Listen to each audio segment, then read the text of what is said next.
তারেক রহমান ভারতে না গেলে সুযোগ হারাবে, বন্ধ হতে পারে যোগাযোগের পথ। এভাবে কথাগুলো বলছিলেন সাবেক ভারতীয় কূটনৈতিক বিদ্যাভূষণ সোনি। তিনি বলেছেন, জনাব তারেক রহমান যদি ভারতে না যায় তাহলে ভারতের এবং বাংলাদেশের যে কূটনৈতিক সম্পর্ক সেটা নষ্ট হতে পারে। দীর্ঘ সময় ধরে একে অপরের সাথে সুসম্পর্ক না থাকার কারণেই হয়তোবা ভবিষ্যতে ভারত বাংলাদেশের সকল যোগাযোগ বন্ধ হয়ে যেতে পারে। যেমন ভারতকে ছাড়া বাংলাদেশ চলবে না, বাংলাদেশকে ছাড়াও ভারত অচল। চিন্তা করে দেখেন যে বাংলাদেশের খুব পার্শ্ববর্তী দেশই হচ্ছে ভারত, তাই ভারতের সাথে সুসম্পর্ক রাখাই এখন জরুরিভাবে দেখছেন ভারতের অসংখ্য নেতাকর্মীরা এবং ভারত প্রশাসন। তবে বাংলাদেশের সরকার মাননীয় প্রধানমন্ত্রী জনাব তারেক রহমান বলেছেন ভারতের মধ্যে তিনি যাবেন, তবে তার আগে শেখ হাসিনা যেহেতু বাংলাদেশের একজন দণ্ডপ্রাপ্ত আসামি, তাকে বাংলাদেশে ফেরত পাঠাতে হবে। অন্যদিকে ওসমান হাদিকে যারা নির্মমভাবে দুনিয়া থেকে সরিয়ে দিয়েছিল সেই প্রধান আসামি এখন পর্যন্ত ভারতের মধ্যে অবস্থান করছে, তাকেও বাংলাদেশে পাঠাতে হবে। সেই সাথে আওয়ামী লীগের সকল বড় বড় নেতাকর্মী যারাই আশ্রয় নিয়েছে ভারতের, সবাইকেই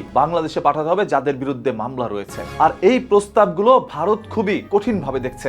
ভারত চাইলেই তাদেরকে বাংলাদেশে এত দ্রুত পাঠাতে পারবে না, যেহেতু বাংলাদেশের সরকার মাননীয় প্রধানমন্ত্রীকে আমন্ত্রণ জানিয়েছিল 21শে আগস্ট ভারত যাওয়ার জন্য, মানে আর কি যে 2-3 দিন পরে। তো জনাব তারেক রহমান যাবেন, তবে তার আগে তার যেই শর্তগুলো রয়েছে সেইগুলো পূরণ করতে হবে, আর যেটা ভারত পূরণ করতে পারবে না। এতে করে জনাব তারেক রহমানও ভারতে যাচ্ছে না। আপনারা এতদিন যাবত যারা ভেবেছেন যে জনাব তারেক রহমান হয়তো বা ভারতের সাথে হাত মিলায় তারপর এই দেশের রাষ্ট্রীয় ক্ষমতায় বসেছে, আপনাদের সেই সকল চিন্তা ধারণার উপরে ছাই দিয়ে দিয়েছে বিএনপি সরকার। দেখেন, এখন থেকে হয়তোবা বিএনপি সরকারের প্রতি মানুষের বিশ্বাস আরো বেড়ে যাবে। তারা ভারতের সাথে হাত মিলিয়ে বাংলাদেশের রাষ্ট্রীয় ক্ষমতায় বসেনি, বরঞ্চ ভারতের চোখে চোখ রেখেই কথা বলতে শিখেছে। জনাব তারেক রহমানের যেই সকল চাহিদাগুলো রয়েছে, মানে শর্তগুলো রয়েছে, সেইগুলো কি পূরণ করা আসলে ভারতের জন্য গুরুত্বপূর্ণ, নাকি ভারত যে বলছে জনাব তারেক রহমান যদি এবার ভারতে না যায় তাহলে তিনি তার সুযোগ হারাবে, সকল যোগাযোগ বন্ধ হয়ে যেতে পারে, সেটা হয়ে গেলে কি বাংলাদেশের জন্য অনেক বড় বিপদ হবে? দেখেন, আপনারা কূটনৈতিক সম্পর্ক বহাল রাখতে চাচ্ছেন এবং সুসম্পর্ক করতে চাচ্ছেন বাংলাদেশের সাথে, তাহলে বাংলাদেশের শর্তগুলো মেনে নেন।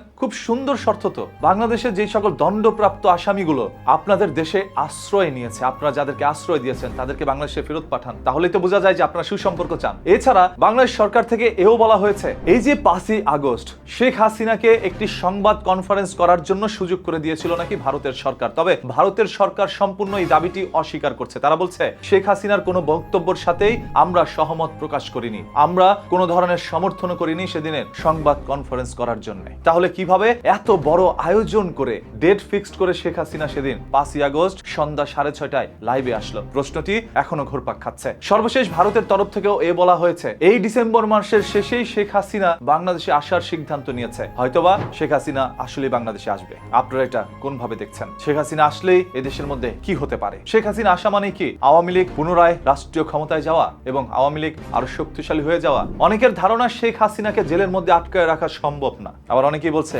শেখ হাসিনার বাংলাদেশে আসাও সম্ভব। দলমত নির্বিশেষে আমরা সবাই মানুষে চাই সর্বদা মানুষের পাশে দাঁড়াতে, আর এটাই তো আমাদের একটি নীতি হতে পারে। প্রতিদিনের ঘটে যাওয়া এই সকল ঘটনা দুর্ঘটনার লুকোনো সত্য জানতে পেজটাকে এখনই ফলো করে রাখেন।